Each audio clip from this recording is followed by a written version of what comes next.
hermanos, como familia, reuniéndonos para alabarte, para honrar tu nombre, Señor, y para estudiar tu palabra. Te pedimos, Señor, que tu Espíritu Santo more entre nosotros, para que sean tus palabras las que escuchemos y para que tu mensaje llegue a nuestro corazón, podamos ponerlo en práctica en nuestra vida, podamos ser una luz para aquellas personas que nos rodean. Te pedimos por esos hermanos que no se pudieron conectar allí donde estén, que los cuides, por la familia de cada uno de nosotros que representamos. En el nombre de tu Hijo amado Jesús, Señor, todo te lo pedimos. Amén. Amén. Amén.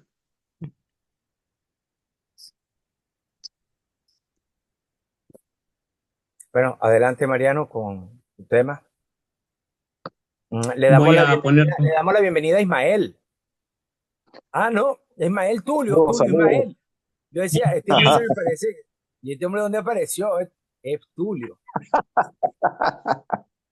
Saludos, está feliz Julio sábado. Es tremendo, Carlos. No, Buenas, Tulio, ¿qué es tal? que parece un Jedi, Tulio.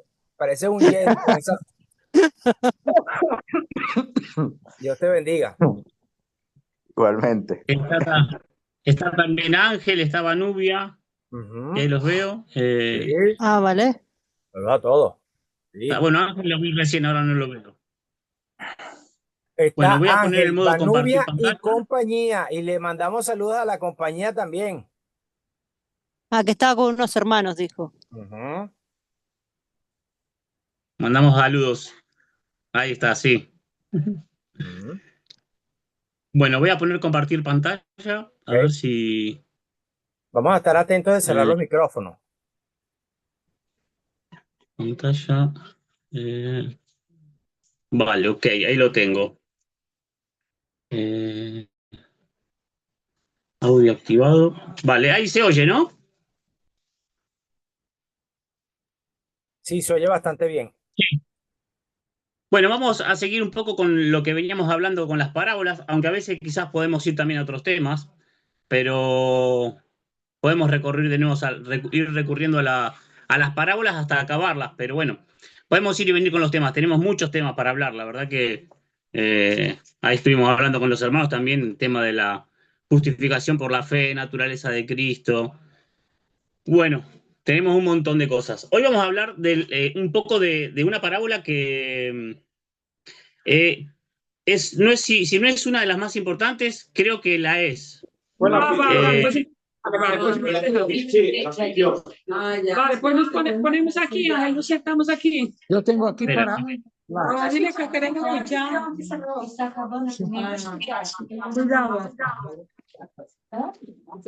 Él es el que le va a dar tres a Tijera. Vamos allá. Ahora vamos a escuchar. Oye, ya se escucha. Vale, ahí está. Así. Bueno, hoy vamos a hablar de una de las parábolas que quizás sea la más importante, porque Jesús da esta parábola en medio de una sociedad, de un contexto social que la ameritaba que Cristo hable de este tema. La sociedad de los días de Jesús estaba organizada y comandada por los líderes religiosos. Tenían una participación muy importante en la vida del pueblo. Y quienes teniendo un concepto del carácter de Dios errado, no era el correcto, el concepto que tenían del carácter de Dios, lo enseñaban y lo explicaban al pueblo, ni más ni menos. Vamos a ir a una de las citas. Dice en el deseado a todas las gentes, los rabinos representaban virtualmente a Dios como autor de leyes cuyo cumplimiento era imposible para los hombres. Inducían a la gente a considerar a Dios como un tirano y a pensar que la observancia del sábado que él les exigía hacía a los hombres duros y crueles. Era la obra de Cristo disipar estos conceptos falsos. Entonces, la idea que tenían del carácter de Dios no era el correcto, los encargados de explicar el carácter de Dios. Pero no solo ellos, los discípulos de Cristo también creían que Dios era un Dios que estaba presto a castigar el pecado, o sea que era un Dios tirano. Lo podemos ver acá en Juan. Juan en el capítulo 9 del 1 al 3 nos dice: al pasar Jesús vio a un hombre ciego de nacimiento, y le preguntaron sus discípulos diciendo: Rabí, ¿quién pecó, este o sus padres, para que haya nacido ciego? Respondiendo Jesús: no es que pecó este ni sus padres, sino para que las obras de Dios se manifiesten en él. Vemos que ya el concepto que tenían los discípulos de Cristo era que si había alguna consecuencia o alguna enfermedad, siempre tenía que ser por algo que haya cometido esa persona o algo que hayan cometido los padres. Y Elena de White viene a decir algo sobre esto. Dice: se creía generalmente entre los judíos que el pecado era castigado en esta vida. Se consideraba que cada aflicción era castigo de alguna falta cometida por él mismo que sufría, o por sus padres. Es verdad que todo sufrimiento es resultado de la transgresión de la ley de Dios, pero esta verdad había sido falseada. Satanás, el autor del pecado y de todos sus resultados, había inducido a los hombres a considerar la enfermedad y la muerte como procedentes de Dios, como un castigo arbitrariamente infligido por causa del pecado.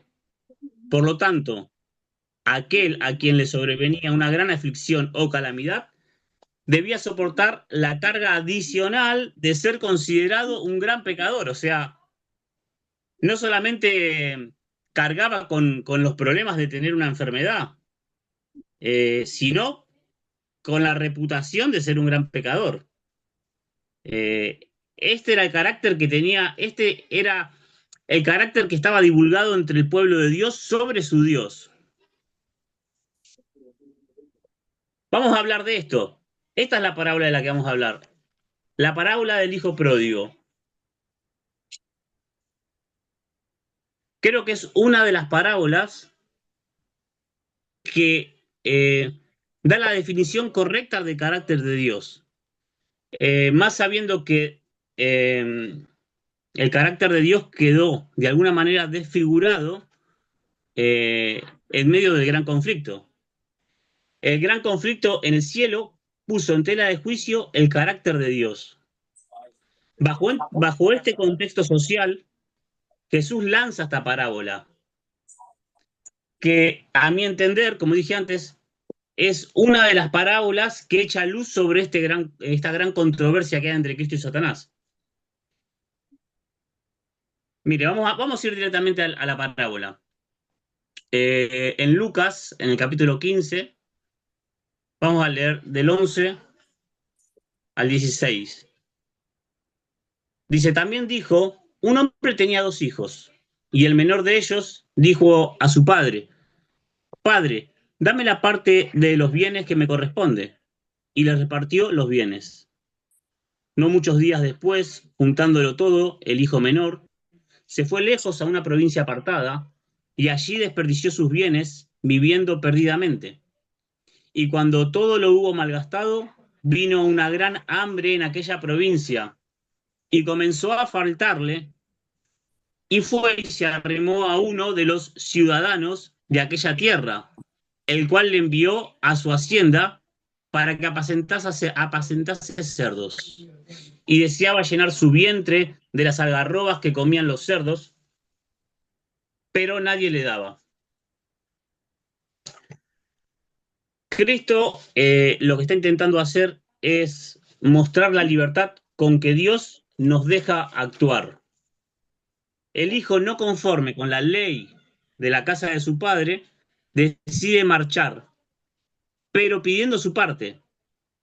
Había considerado a sus padres, a su padre, mejor dicho, lo había considerado como un ser que coartaba la libertad. Y Palabras de Vida del Gran Maestro nos dice esto: este hijo menor se había cansado de la sujeción a que estaba sometido en la casa de su padre. Le parecía que se le restringía su libertad. Interpretaba mal el amor y cuidado que le prodigaba a su padre. Y decidió seguir los dictados de su propia inclinación. Toda esta parábola tiene un trasfondo espiritual. podemos decir que Dios reparte esta herencia que es nuestra vida y no nos priva de que la gastemos como queramos, sea al lado de Él o en su casa o en una provincia lejana. Esto marca la gran lejanía que había entre el Hijo y el Padre. De verlo todos los días, de hablar todos los días, pasaría a no tenerlo más en su vida. Y esto fue por decisión propia. Hay otro párrafo de Palabras de Vida que, que nos muestra un poco qué es lo que pasaba por la cabeza de este hijo. Dice, ¿qué cuadro se presenta aquí de la condición del pecador? Este hijo está representando al pecador alejándose de Dios. Dice, ¿qué cuadro se presenta aquí de la condición del pecador? Aunque rodeado de las bendiciones del amor divino, no hay nada que el pecador, empeñado en la complacencia propia y los placeres pecaminosos, desee tanto como la separación de Dios. A semejanza del hijo desagradecido, pretende que las cosas buenas de Dios le pertenecen por derecho. Las recibe como una cosa natural, sin expresar agradecimiento ni prestar ningún servicio de amor. Así como Caín salió de la presencia del Señor para buscarse hogar, así como el pródigo vagó por una provincia apartada, así los pecadores buscan la felicidad en el olvido de Dios. La descripción que hace el Espíritu de Profecía,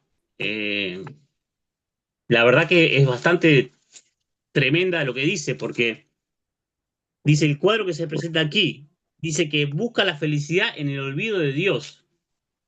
Pero no quedó ahí toda la vida de este hijo, porque después la historia sigue diciendo, la parábola dice, y volviendo en sí, dijo, ¿cuántos jornaleros en casa de mi padre tienen abundancia de pan? Y yo aquí perezco de hambre. Y dice volviendo en sí, ¿qué es eso de volver en sí? ¿Cómo se vuelve en sí estando espiritualmente en una provincia lejana? O sea, en esa condición, ¿cómo se vuelve en sí? ¿Cómo esa persona que por decisión propia se aleja de Dios para poder ser feliz, porque entiende que Dios no permite que esta vida tenga un sentido y que esta vida sea una vida plena de felicidad, ahora cambia totalmente la posición de él, volviendo en sí. Miren, estas palabras que voy a poner ahora son, no sé si alguna vez alguno habrá leído, ahora está muy pequeño en la pantalla, pero yo la voy a leer directamente de aquí. En el Deseado de todas las gentes, antes de empezar el primer capítulo, está el prefacio, ¿no? Que es un poco la presentación de los editores que explican. Los primeros dos párrafos yo los leí hace un tiempo y lo que dice a mí me encantó. Y aunque si bien lo escribieron los editores, esto está totalmente inspirado. Ahora totalmente inspirado por lo que dice, porque lo que dicen están conforme a la palabra de Dios. Miren lo que dice. Dice, en el corazón de todos los seres humanos,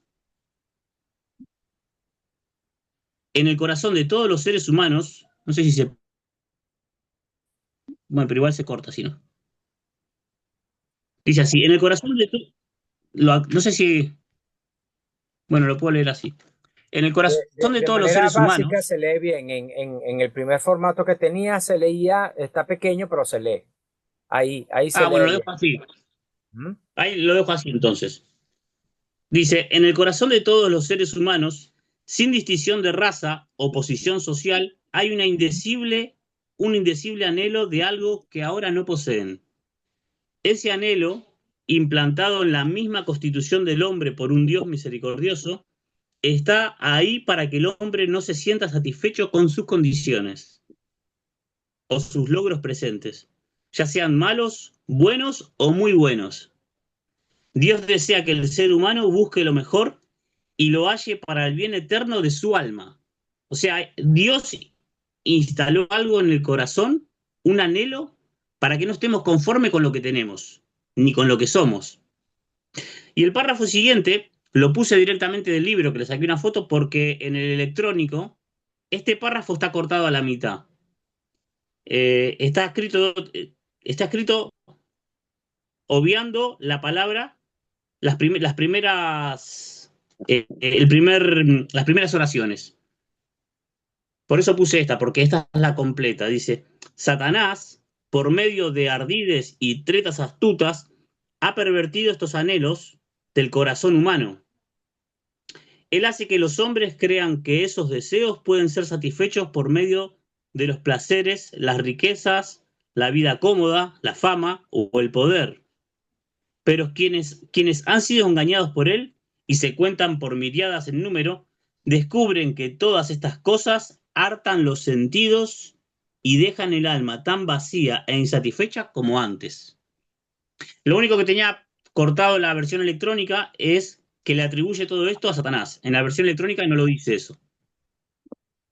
Pero nos damos cuenta que está describiendo realmente el presente que tiene el hijo pródigo en ese momento, en esa piara de cerdos. Lo que hace que él vuelva en sí es el anhelo de buscar algo mejor, porque Dios puso en el corazón eso, de que no estemos satisfechos con lo que somos, aún así teniéndolo todo, y aún así no teniendo nada, de las dos maneras. Dios puso eso en nuestro corazón para que vayamos a buscarlo a Él. Es como lo veo yo, como si fuera una especie de salvavidas que te lo tiran en medio de un naufragio. El anhelo de buscar algo mejor. El hijo pródigo sabía que en la casa de su padre había algo, él sabía lo que había. Él había tenido una relación con su padre, la cual la había rechazado. Y yo llego a la conclusión de que la relación es lo que nos salva con Dios. Esa relación es la que es una relación salvífica, porque es esa relación la que vino a la memoria del hijo pródigo. Más adelante dice, en el 18, luego que hace este razonamiento, ¿cuántos jornaleros en casa de mi padre tienen abundancia de pan? Y yo aquí perezco de hambre. Me levantaré e iré a mi padre y le diré, Padre, he pecado contra el cielo y contra ti. Ya no soy digno de ser llamado tu hijo. Hazme como a uno de tus jornaleros. Y levantándose, vino a su padre. Y cuando aún estaba lejos, lo vio su padre y fue movido a misericordia. Y corrió y se echó sobre su cuello y le besó. Y el hijo le dijo, Padre, he pecado contra el cielo y contra ti, y ya no soy digno de ser llamado tu hijo. Pero el padre dijo a sus siervos, sacad el mejor vestido y vestidle, y poned un anillo en su mano y calzado en sus pies. Vamos a tomar esto espiritualmente, porque esa comida que estaba en la casa de su padre, que alimentaba a los trabajadores, ese era el pan de vida, ese era Jesús.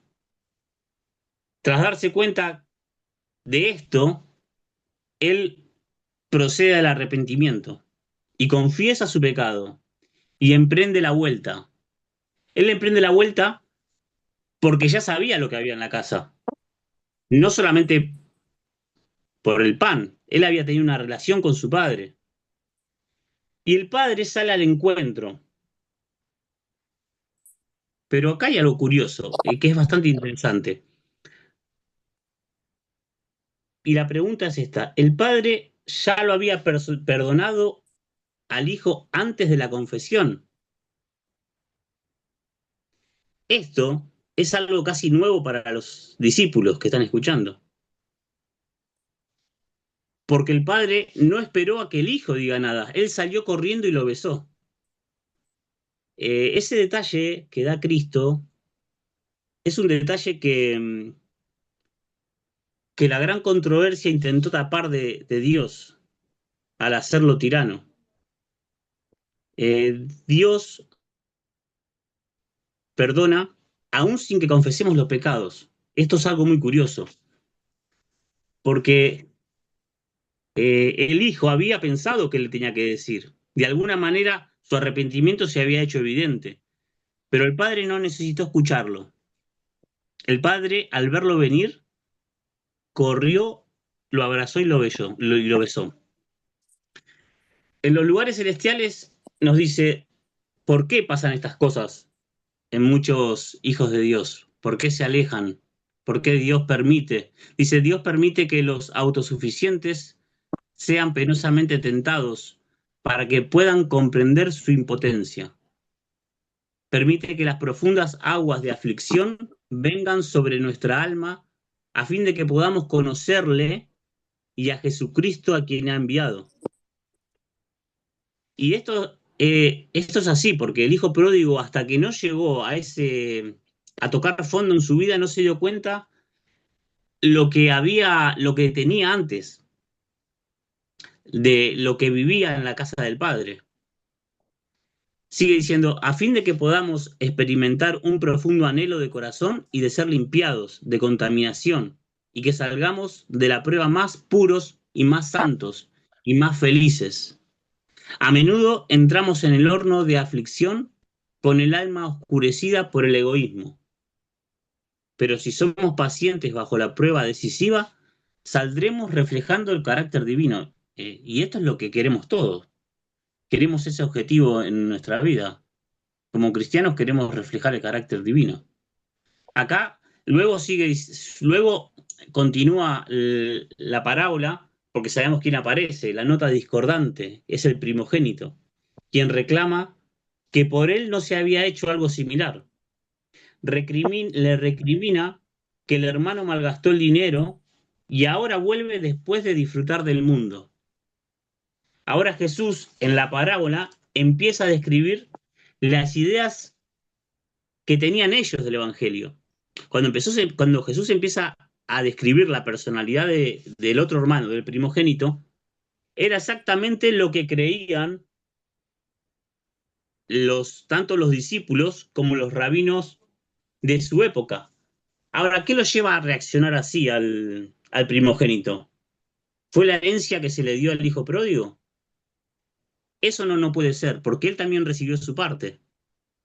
Yo siempre leí esta parábola creyendo que la herencia la recibía solo el hijo pródigo y que el primogénito no recibía su parte, y no es así. Es más todavía, porque era el primogénito. Entonces no fue eso. En Palabras de Vida del Gran Maestro nos dice qué pasó.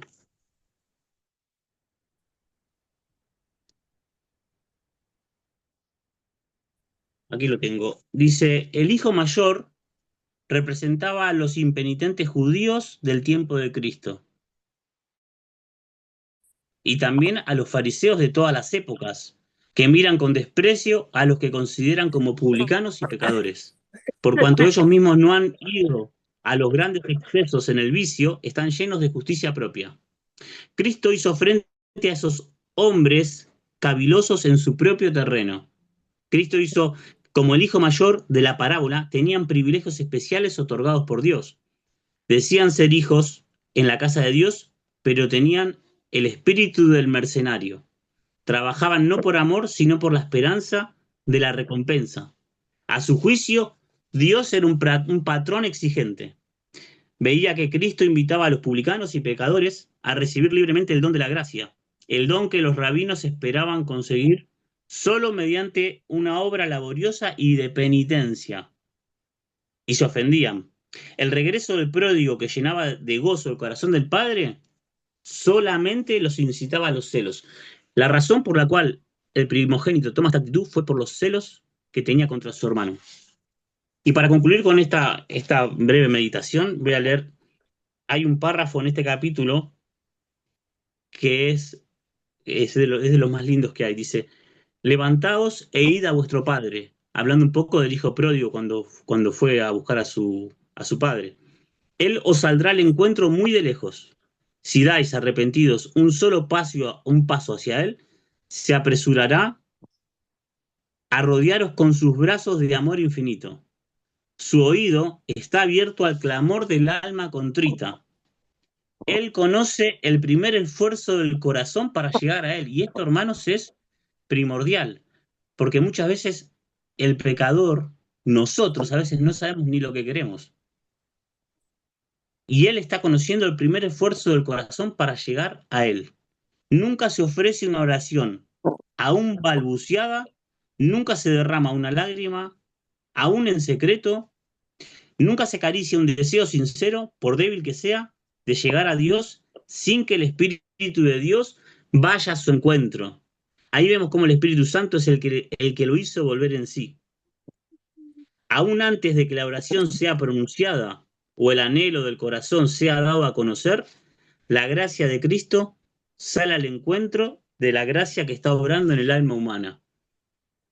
Y ahí cierra él con un punto esto. Así que hermanos, que no necesitemos, para conocer el carácter de Dios, no necesitemos irnos lejos de Él para probar esto. Nosotros estamos en la casa de Él y démoslo a conocer a otros el verdadero carácter de Dios, porque en esto mismo se basa el gran conflicto en el que estamos metidos. Así que los dejo con esta idea para este sábado.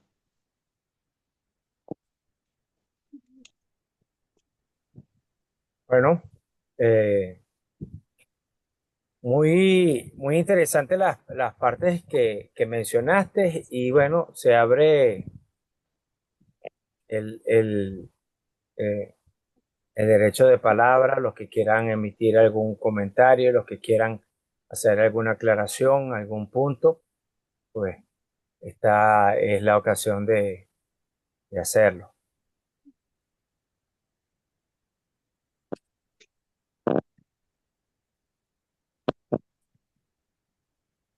Yo quería mencionar, eh, dijiste que antes que el hijo pródigo llegara, ya el padre lo había perdonado. Em, no sé si la palabra perdón eh, sea la correcta no sea que haya personas que piensen que, bueno, que Dios nos perdona sin que nosotros vayamos a Él arrepentidos, ¿no? Que después hablaste y después explicaste muy bien de que fue el Espíritu Santo el que lo contrajo a Él, el que lo llevó al arrepentimiento. Em, yo creo que, yo creo que Dios nos ama pues profundamente y lo que se demostró ahí es el carácter de amor del Padre que aún no termina de dejar que el Hijo pronuncie todo su arrepentimiento cuando ya tiene toda la mesa servida para él. Y lo interesante, pues, es eso, que él fue movido a arrepentimiento, fue movido y tocado por el Espíritu, y el Padre, pues, lo perdonó y le dio anillo que creo yo que significa alianza, ¿no? Creo yo que significa ese pacto otra vez Sí, hay mucho simbolismo en todo lo que hay adentro metido. Yo no me metí en eso porque inclusive eh, se mata al becerro gordo, que también tiene un simbolismo. Hay mucho metido ahí. Yo no me quise meter mucho en esos símbolos. Me quise meter más en la parte del perdón. Pero aunque parezca demasiado, la oferta es demasiado, demasiado buena, ser perdonado sin pedir perdón lo es. Y lo podemos entender de la manera, los que son padres pueden llegar a comprenderlo porque nosotros lo hacemos con nuestros hijos. Es tan, es tan difícil de comprender, pero es tan fácil de hacerlo. Y es lo que le pasaba a los apóstoles, a los discípulos. ¿Cómo podía tener aceptación una persona que no, aceptación por Dios? No sé si la palabra es aceptación, pero tener perdón de Dios, aún así, sin pedirle perdón. Y es un poco también lo que vino Cristo a demostrar, ¿no? El que te pida que la capa, que tú se la des, el que te den una mejilla, dale la otra, Y así es el carácter de Dios, que la gran controversia vino a oscurecer. Por eso parece que la oferta es demasiado buena como para ser verdad. Como dice el mensaje de 1888, que va un poquito de eso. Estuvimos hablando con Tulio de ese tema hace una semana atrás. La oferta es tan buena, es tan increíble, que no la podemos creer. ¿Cómo me pueden perdonar sin que yo pida perdón? Inclusive sin que yo quiera acercarme a esa persona o a ese padre y a esa casa. Pero dice que el padre fue movido a misericordia, y la misericordia conlleva un perdón inherente. Está ahí. Sí, yo creo que muchos de nosotros nos hemos dado cuenta que cuando surge en nosotros las buenas intenciones de hacer correcciones en nuestra vida o de tomar tal o cuales decisiones, Dios hace manifestaciones también. Y uno dice, bueno, pero es que todavía no he hecho, todavía no he hecho lo que pedí que iba a hacer y ya tú me estás bendiciendo. Y es precisamente por eso, porque eh, Dios es el que da el paso adelante. Mira, Eh, mira, justo a colación de lo que dijiste recién. Mira, Ujú. a colación de lo que dijiste recién. El Ajá. párrafo anterior de